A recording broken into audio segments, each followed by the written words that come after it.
Assalamualaikum warahmatullahi wabarakatuh.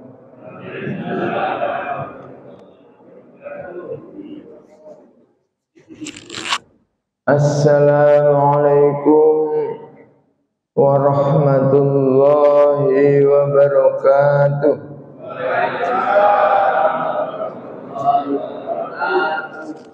Katanya kalau 3 kali sunnah gitu ya. Assalamualaikum warahmatullahi wabarakatuh.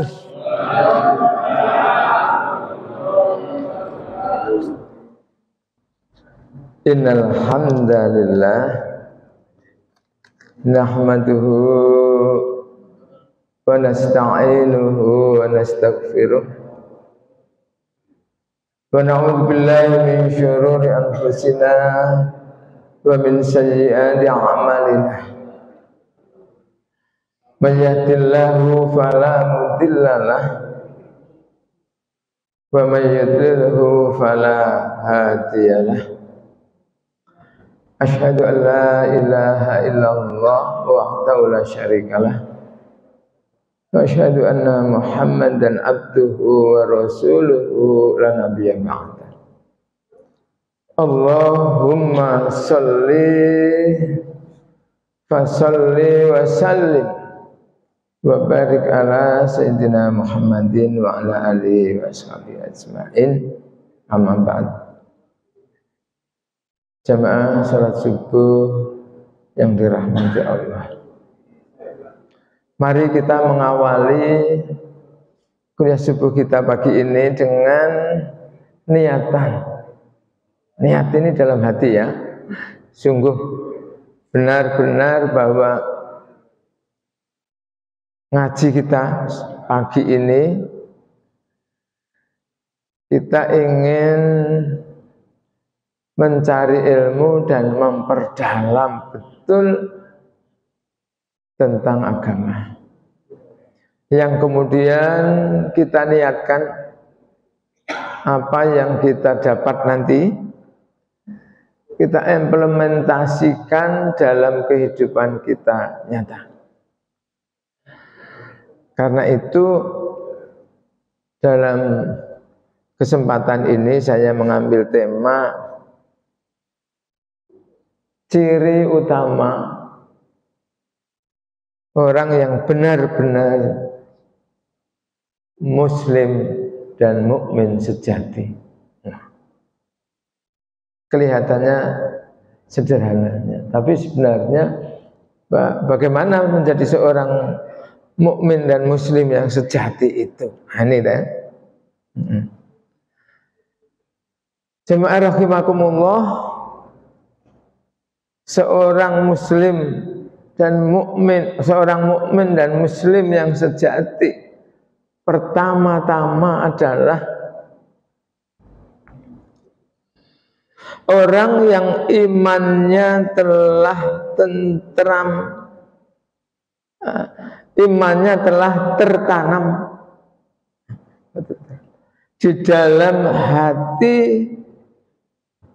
dan tidak ragu lagi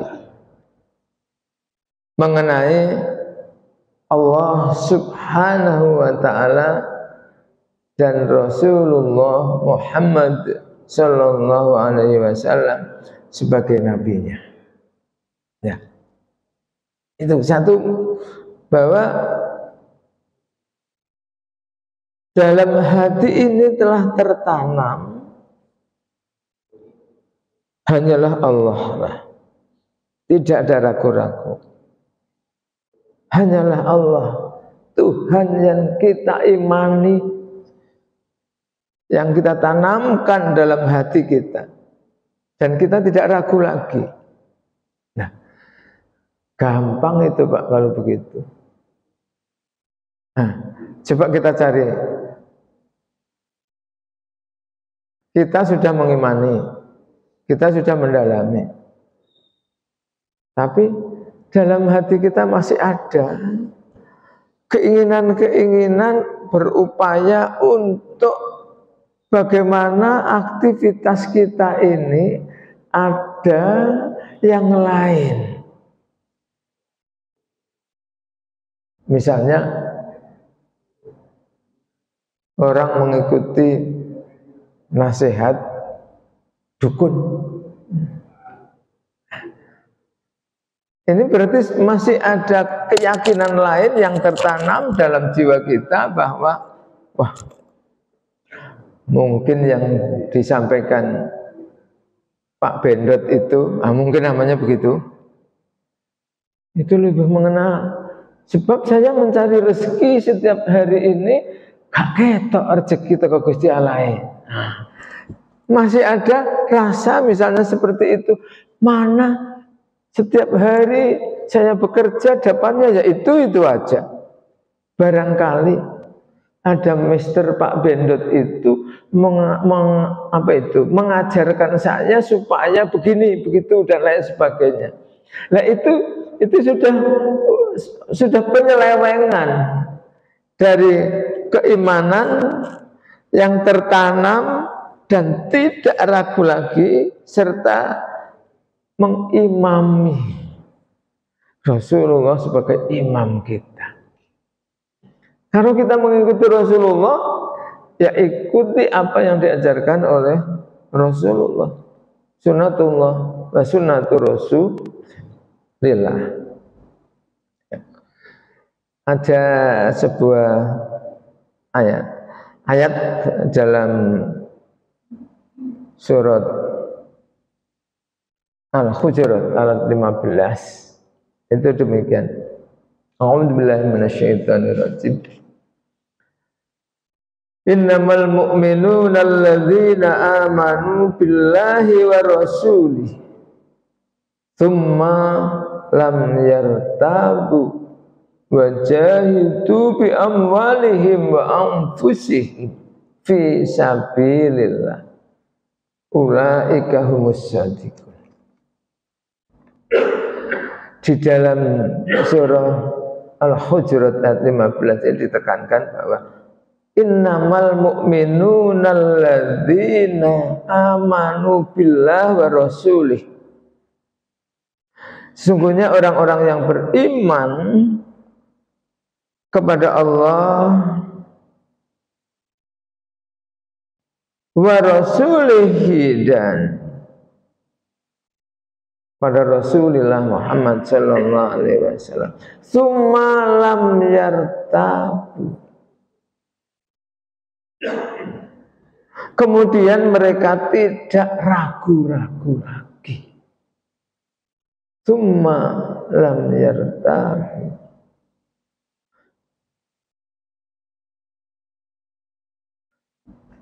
Wajahidu bi amwalihim wa anfusihim, dan mereka berjihad di jalan Allah.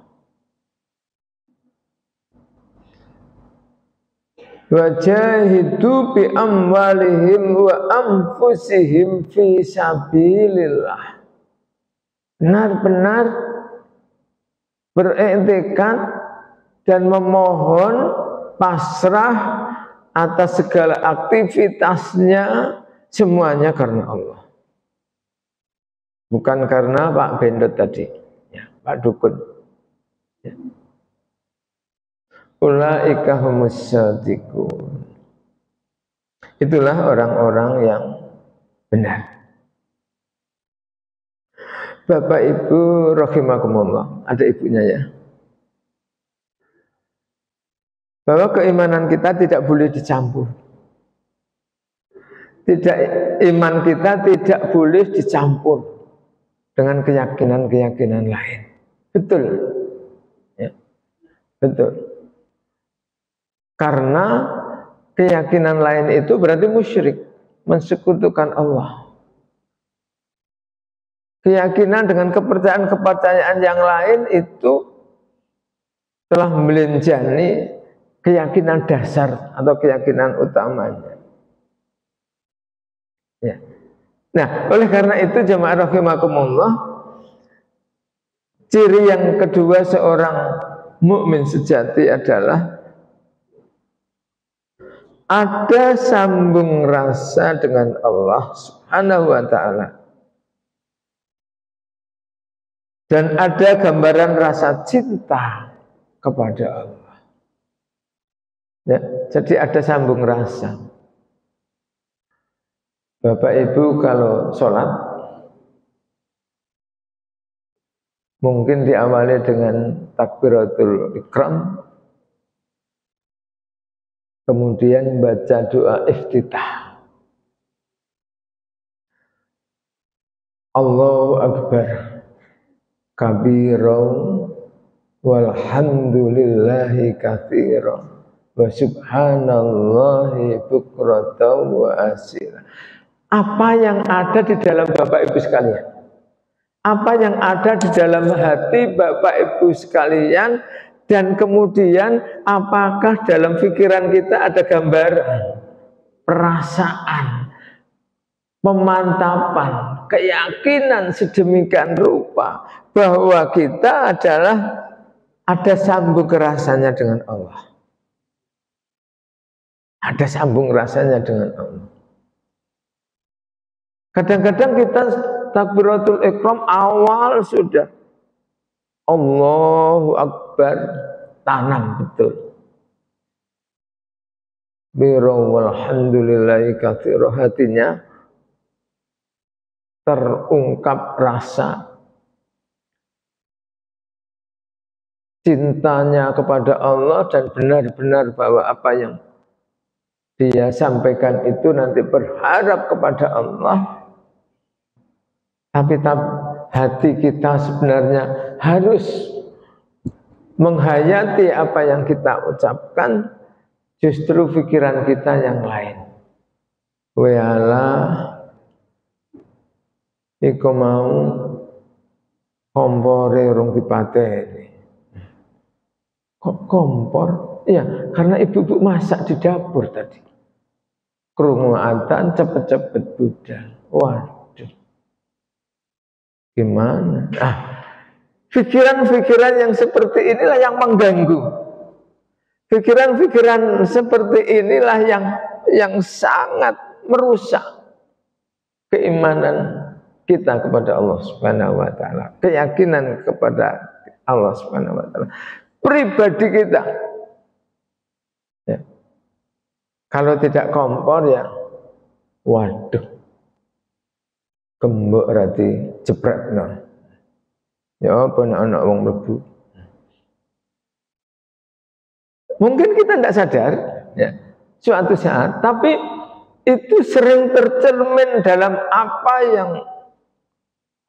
yang terjadi dalam kehidupan kita melakukan sholat. Ya, khususnya sholat. Kalau tidak sholat, mungkin sudah biasa ya, biasa. Tapi khususnya sholat, kita takbir Allahu Akbar. Kabiran walhamdulillahi katsiran wa subhanallahi bukratan wa asila. Dan seterusnya sampai akhir. Katanya, lawes apal bunyinya kok lapo dimengerti. Betul. Ya.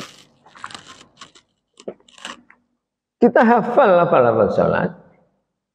Bahkan luar biasa hafalnya. Tapi sudahkah ketika Bapak Ibu sekalian salat dan mengucapkan ihdinas siratal mustaqim siratal ladzina an'amta 'alaihim ghairil maghdubi 'alaihim waladdallin. Kita ucapkan. Apa dalam hati kita? Ihdinas siratal. Tanamkan dalam hati kita atau nikmati dalam hati kita. Bimbinglah ya Allah kami ke jalan yang lurus. Ihdinas siratal mustaqim. Siratal ladzina an'amta 'alaihim, yaitu jalan yang mendapatkan nikmat dari Allah. Rasa bagus. Ghairil maghdubi, bukan jalan yang sesat. waladhdallin, dan bukan jalan ke arah kedzaliman. Jadi sambung rasa antara yang kita ucapkan dengan hati kita, jiwa kita, itu mutlak penting. Karena itu kadang-kadang ada orang sholat yang dijeguk dari belakang, tidak diperhatikan karena konsentrasinya betul kepada Allah Subhanahu wa ta'ala. Ya. Maka dengan demikian, apa yang kita lakukan itu adalah ibadah yang sejati, ibadah yang sesungguhnya yang kita lakukan dalam hal itu.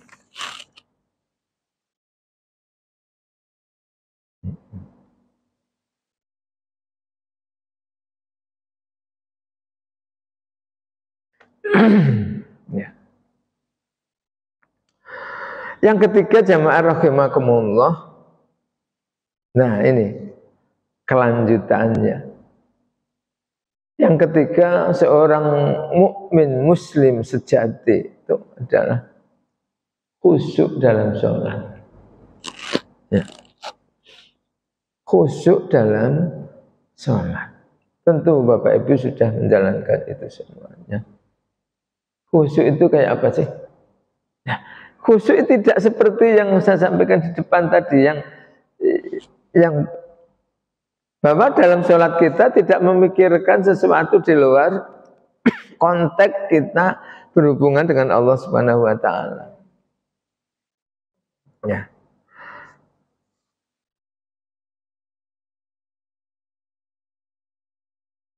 Yang kita lakukan adalah konsentrasi yang penuh. Oleh karena itu otak kita berjalan, hati kita jalan, insya Allah tidak tergoda oleh as-syayatin. Semua yang menyertai kita itu setan. Awas omahmu dibobol wong. Kita sholat kok ingin omahmu dibobol orang. Kalau kita konsentrasinya betul kepada Allah, sudah dijaga. Sudah dijaga. Semuanya kita pasrahkan kepada Allah Subhanahu wa ta'ala. Nah itu. Oleh karena itu tidak ada orang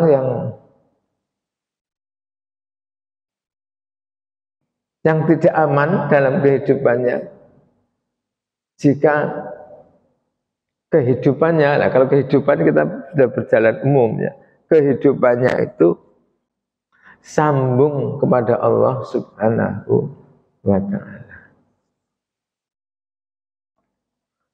Nah, orang sholat juga begitu. Apakah orang sholat itu harus ingat kepada Allah terus? Nah, kalau tidak ingat kepada Allah terus ingat kepada siapa? Nah itu, kalau tidak ingat kepada Allah berarti ingatnya kepada selain Allah. Setan yang mengganggu itu. Setan yang mengganggu kita. Kalau kita pasrah kepada Allah, insya Allah rizki akan datang sedemikian rupa. Keamanan akan dijaga sedemikian rupa oleh Allah. Dan komunikasi dengan yang lainnya menjadi sesuatu yang happy, yang baik-baik saja. Oleh karena itu, jadi khusyuk dalam sholat berkelanjutan bahwa taat dalam aktivitas kehidupan, taat kepada Allah dan Rasulnya, serta menjalankan kehidupan ini tertib. Sudah mengatur di situ. Apa saja yang kita lakukan itu pas.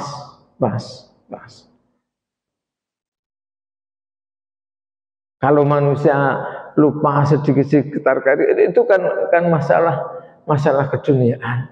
Sering kadang kita. Jadi khusyuk dalam sholat itu. Apa yang diucapkan hatinya menyertai. Terasa, itulah kepribadian orang soleh.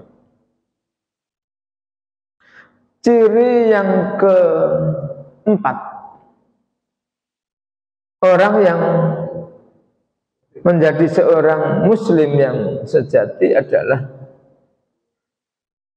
orang-orang yang menjauhkan dirinya dari perbuatan-perbuatan dan perkataan yang tidak berguna.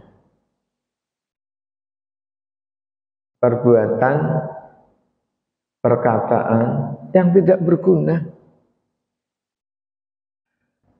Apa itu? Banyak kalau kehidupan.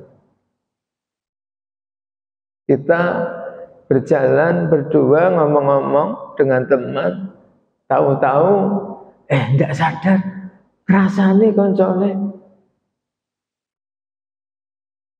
ngrasani tanggane,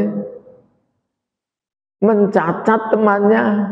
Waduh, dia itu pokoknya, ya, pokoknya gitu. Ya itu.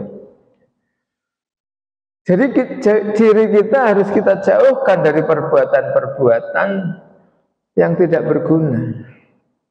Lah apa orang enggak berguna kok tiba. Kadang-kadang kita bercengkerama dengan teman-teman, itu kita mengarah ke sana, tidak sadar kita. Ya memang begitulah setan itu menyertai dalam kehidupan kita. Kita harus memaklumi dan kita harus sadar bahwa aduh, wes setan mlebu ya. Nah, itu yang yaitu orang-orang alladzina hum anil lagwi mu'ridin, orang yang bisa menghindari perbuatan yang tidak tercela, yang tercela. Menghindari perkataan perbuatan yang tidak berguna. Ya.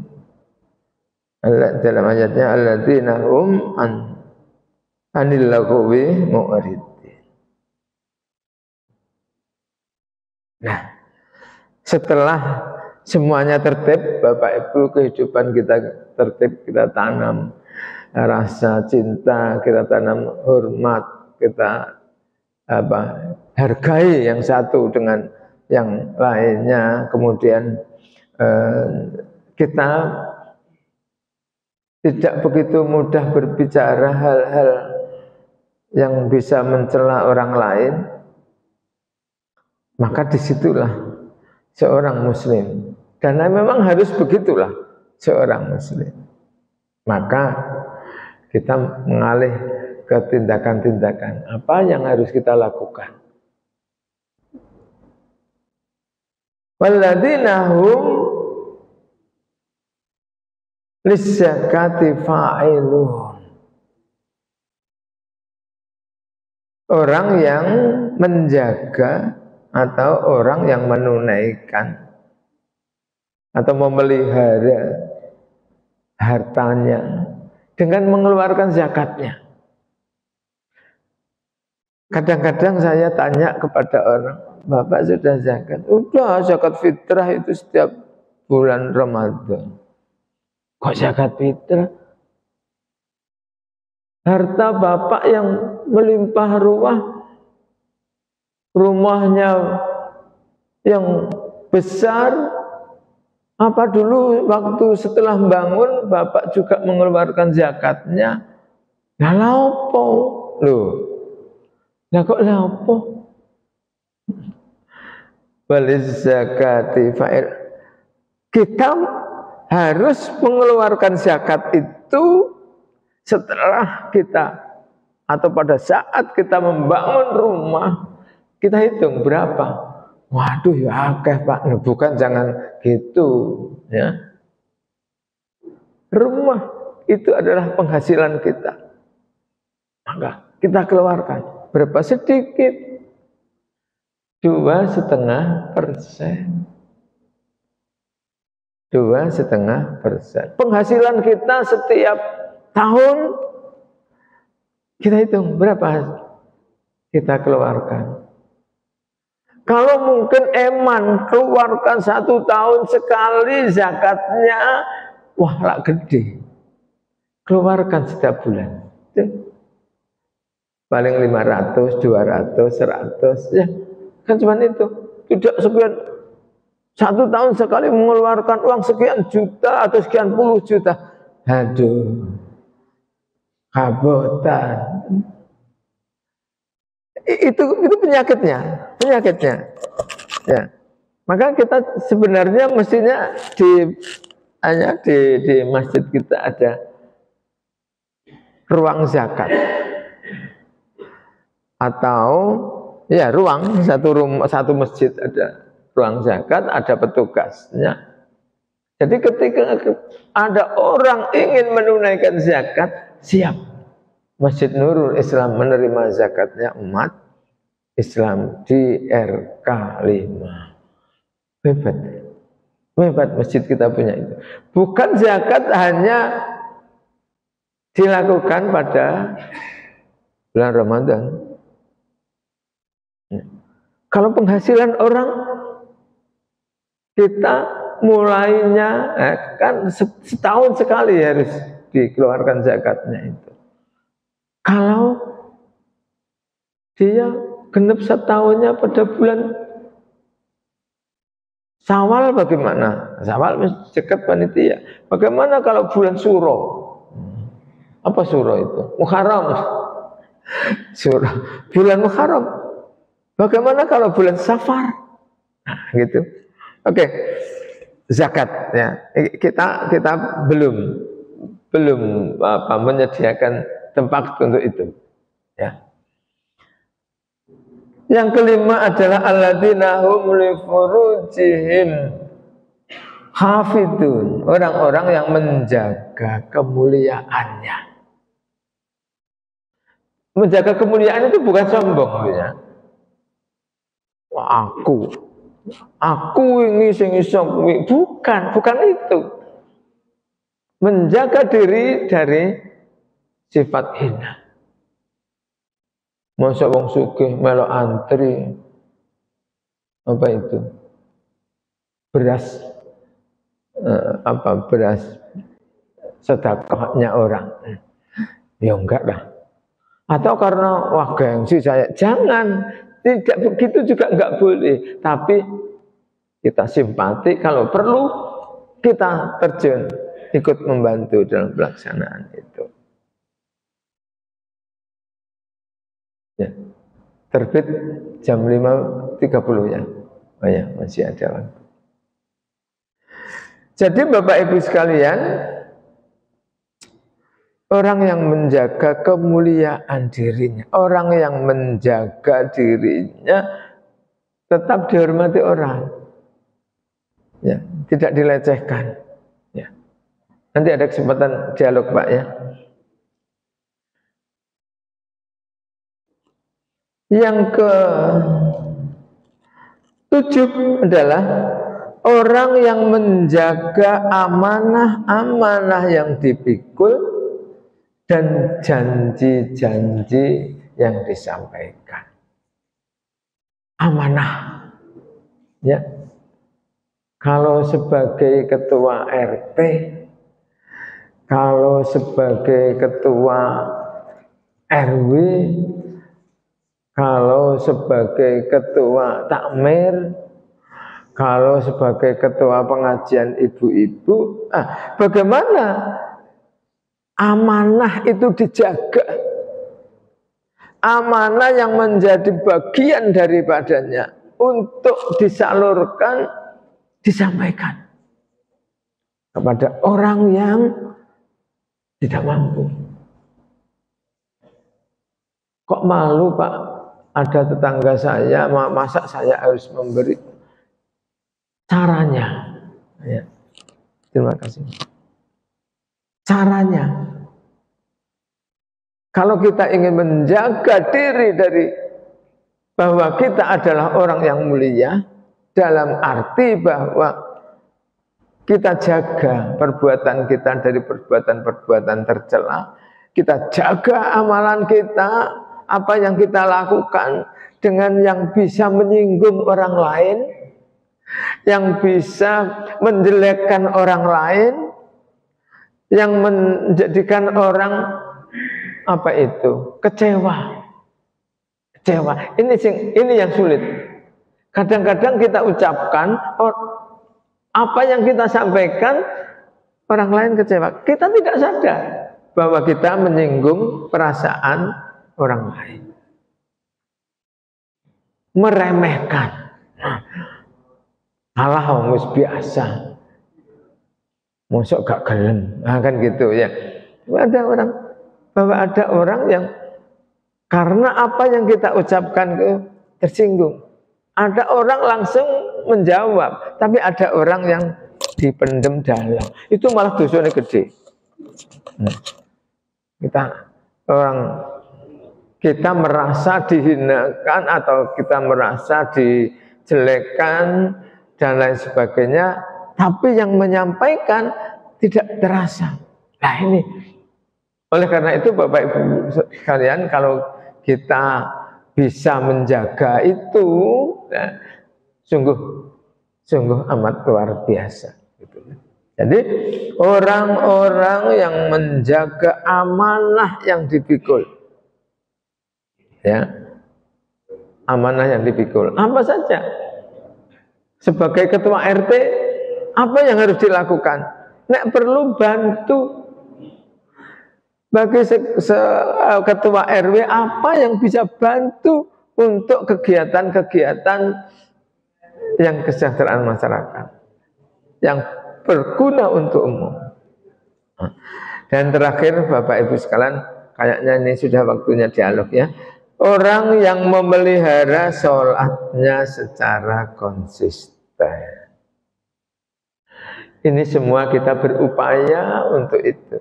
Tapi kadang-kadang pekerjaan itu ya, berada di tengah-tengah waktunya orang sholat dan tidak mungkin itu ditinggalkan. Malah kita kerjakan. Dan kita masih belum berani untuk menyampaikan, waktunya sholat. Ada yang menjawab, ini masalah penting, lebih penting nimbang sholat. Katanya konco komediro lepok. Ya, diomongi katanya jawab lepok. Repot, ya akeh wong padha repot. Tapi untuk yang menghentikan pekerjaan ketika kita waktu sholat, iku sing angel.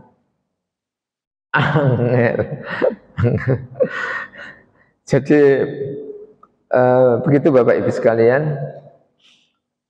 Jadi kita konsisten dan disiplin dalam, itulah beberapa hal yang terkait dengan bagaimana seorang muslim yang sejati, seorang mukmin yang sejati, itulah ya, diantaranya paling pokok. Monggo Pak Tek biasanya, monggo Pak Tek, Pak Iri, monggo.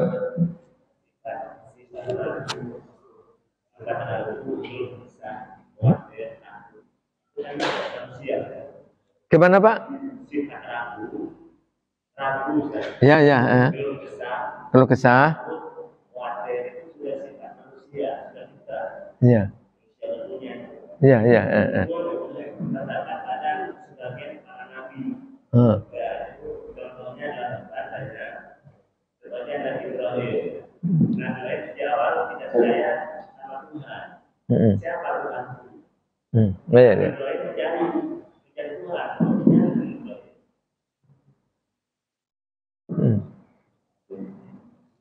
Jadi ragu itu kan sudah diterangin manusia. Itu besar. Banyak yang ragu. Terus ragu ini juga dikatakan dari beberapa nabi. Contohnya yang besar dalam Nabi Ibrahim. Dia tidak percaya Tuhan kalau bukan. Tuhan ini siapa? Apa Tuhan ini? Mencari Nabi Ibrahim. Pada siang hari muncul matahari.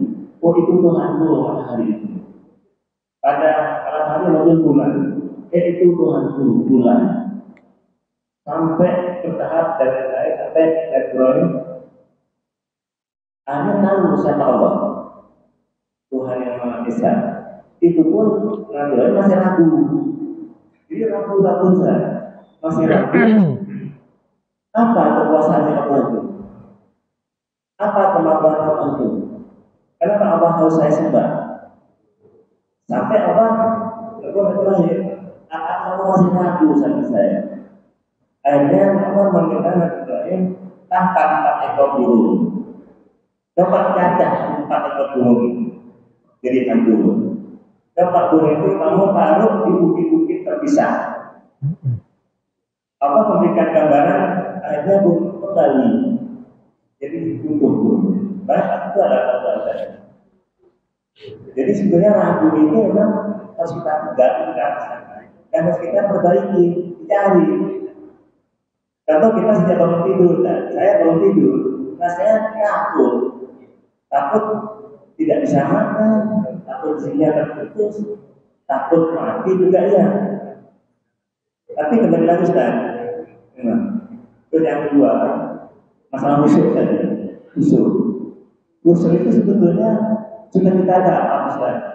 Itu pun katanya Imam Al-Ghazali, kalau orang sudah menjadi wudu menuju ke masjid, yang ada di kepalanya itu dia ke masjid untuk Allah, kayak air.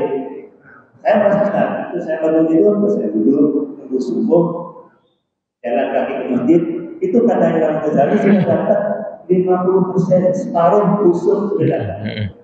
Tinggal separuhnya itu usulnya di sholat. Memang sangat susah, tapi alhamdulillah Ustaz, semua teman-teman ini semua saya sudah dapat kok usul.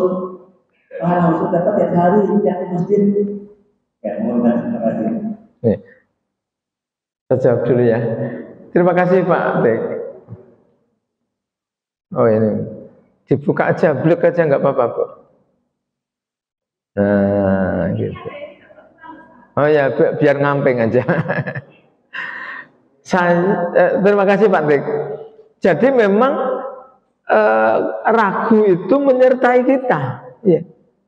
Tapi kalau sudah yakin, apa kita tinggalkan? Tidak kan? Ketika kita proses mencari itu memang ragu. Kita menjalani sesuatu yang kita tidak paham, dan bahkan sesuatu yang kita cari-cari tadi malah masih belum ketemu, cari sampai ketemu. Tapi kita setelah yakin, apa kita menjadi musyrik? Tidak. Kita tetap tanam, dan itulah yang harus kita menjadi bagian yang tak terpisahkan dalam kehidupan. Yang kedua, berbagai liku-liku yang dilakukan oleh para nabi dan para alim, ya, kadang itu sebagai pelajaran bagi kita. Bagaimana menjadi seorang yang sejati. Kita belajar dari apa yang dilakukan Nabi Ibrahim.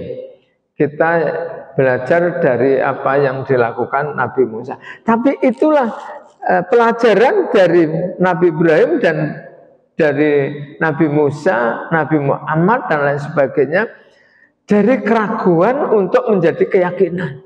Dan setelah yakin, ya kita tanamkan dalam hati kita, itu merupakan bagian yang terpisahkan dari kehidupan kita atau jalan hidup iman kita kepada Allah Subhanahu wa Ta'ala. Setelah yakin ya sudah, kita enggak ketika kita yakin kemudian lari kembali lagi, ya itu namanya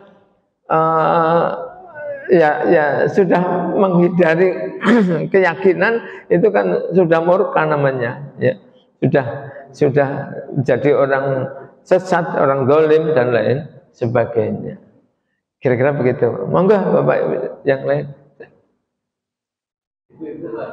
Oh, monggo.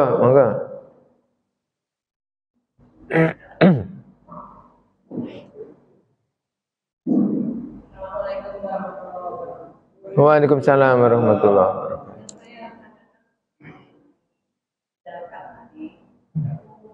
Ini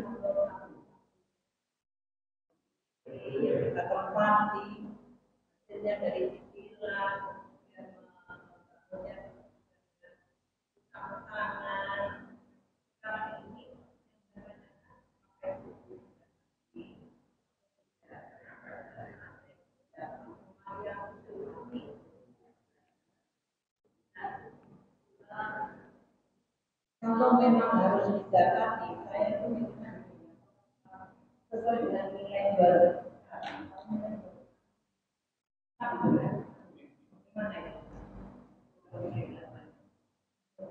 Nggih. Waalaikumsalam warahmatullahi wabarakatuh. Apakah harus dikeluarkan zakatnya dengan harta benda berupa rumahnya mewah, gede, ya.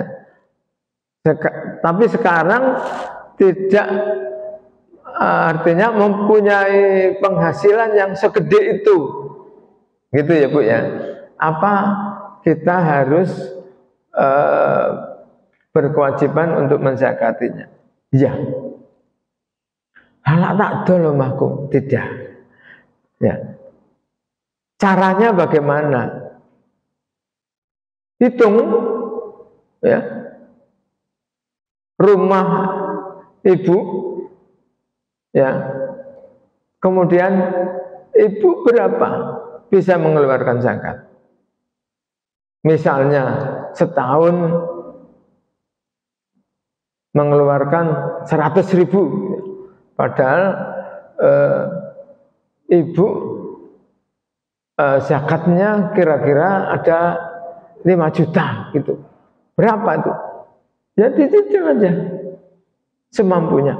Tapi yang jelas apa yang ibu tempati itu harus dipelihara dengan amanah Allah. Ya. Jangan menjadi beban. Seberapa kemampuan Bapak Ibu, monggo. Ya, monggo. Ibu yang jelas menempati rizki yang datangnya dari Allah, dan ibu seharusnya mengeluarkan sebagian dari rizki itu 2%, 2,5%. Kalau tidak bisa bayar sekarang, besok tidak bisa, besoknya lagi sampai tuntas. Ini. Kalau saya contohi, saya bayar zakatnya setiap bulan, ya, setiap bulan. Saya punya langganan, yaitu para donatur, ya, para donatur. Saya berjanji, saya niatkan ini sebagian dari rezeki ini saya donatur sampean sebagai zakat.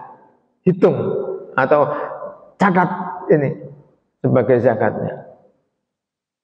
Keluar setiap bulan, bahkan melebihi kalau begitu. Ya, lebih dari zakat. Nah, karena itu jangan dianggap beban. Zakat itu jangan menjadi beban.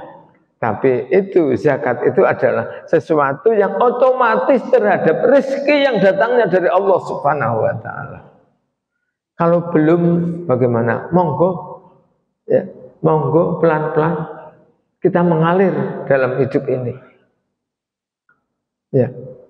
Asal rezeki yang diperoleh Bapak Ibu sekalian adalah rezeki yang halal. Aku biyen mestinya tapi jangan menyesali masa lalu. Kerjakan saat ini. Karena itulah yang menjadi amal Bapak Ibu sekalian. Kalau tidak, kalau kita menyesal, malah dosa kita malah besar. Tapi kalau kita menjalankan apapun sampai kapanpun, ya, kemampuan ibu, ya, tetapi tidak menjadi beban dan menjadi hal yang mengecilkan keberadaan ibu. Tapi ini tadi, jangan ada rasa eman. Apakah bayar zakat itu harus dijual rumah? Tidak harus bayar zakat dijual rumahnya. Kita kan masih bekerja, kita masih mendapatkan rezeki, keluarkan itu sebagian untuk zakat.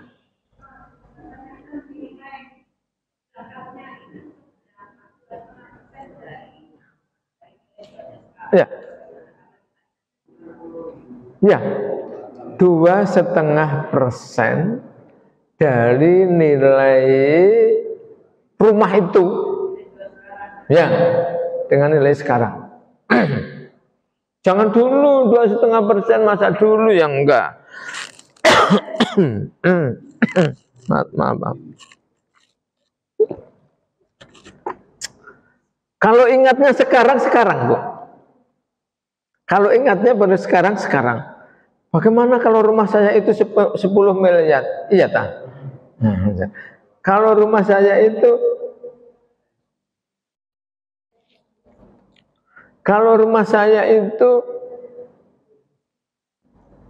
10 juta, juga enggak ada ini. 100 juta bagaimana? Ya enggak apa-apa. 2,5% yang sedikit. Dan dibayarnya kapan saja. Tapi harus punya program. Tuh, bahwa Anda punya niatan benar untuk membersihkan harta yang dimiliki. Insya Allah rezeki itu malah tambah. Insya Allah rezeki akan menambah kita.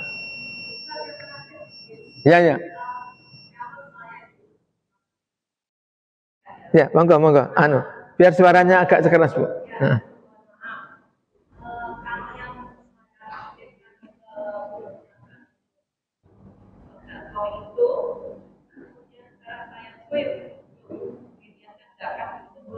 Betul. Karena itu yang penting, ya. Itu yang wajib dilakukan, biar tidak menjadi beban semua yang sedekah nanti sedekahnya kemudian setelah zakatnya saya bayar. Jadi kan cuma tinggal merubah niatnya saja, ya. Niatnya sedekah, ya. Tapi sebenarnya itu adalah pekerjaan untuk menunaikan zakat. Zakat adalah wajib, ya. Sedekah itu wajib ketika tidak ada kewajiban yang lebih dari itu, ya. Itu, ya. Masih ada, gimana ini, Pak? Ini sudah terbit, disambung apa cukup? Nggak ada pertanyaan, enggak, ya? Oke, nanti kita dialog biasa. Demikian, Bapak Ibu sekalian, saya terima kasih atas perhatian Ibu Bapak sekalian yang telah menyertai saya dalam kuliah subuh pagi ini. Ihdinas siratal mustaqim. Allahumma shalli wa sallim wa barik ala sayyidina Muhammad wa ala ali sayyidina Muhammad. Alhamdulillahirabbil alamin. Hamdan syakirin, hamdan na'imin, hamdan yuwafi ni'amahu yukafi mazidah. Ya Rabbana lakal hamdu kama yanbaghi li jalalika wa 'azimi sultanik. Allahumma inna ala dzikrika wa syukrika wa husni ibadatik. Allahumma ya muqallibal qulub tsabbit qulubana ala dinik. Allahumma aftah qulubana fatuhil arifin wa nawwir qulubana bi hidayatil yakin. Allahumma adfa'na minal bala wal waba wal amrad wat ta'un war raih wal zalzalah wal faqsha wal munkar innaka ala kulli syai'in qadir. Allahumma rabbi ij'al hadha baladana Indonesia baladan aminan warzuq ahlahu rizqan thayyiban hasanan wa wasi'an. Rabbana atina fid dunya hasanah wa fil akhirati hasanah wa qina adzabannar. Subhana rabbika rabbil izzati amma yasifun wa salamun alal mursalin walhamdulillahi rabbil alamin. Ihdinas siratal mustaqim.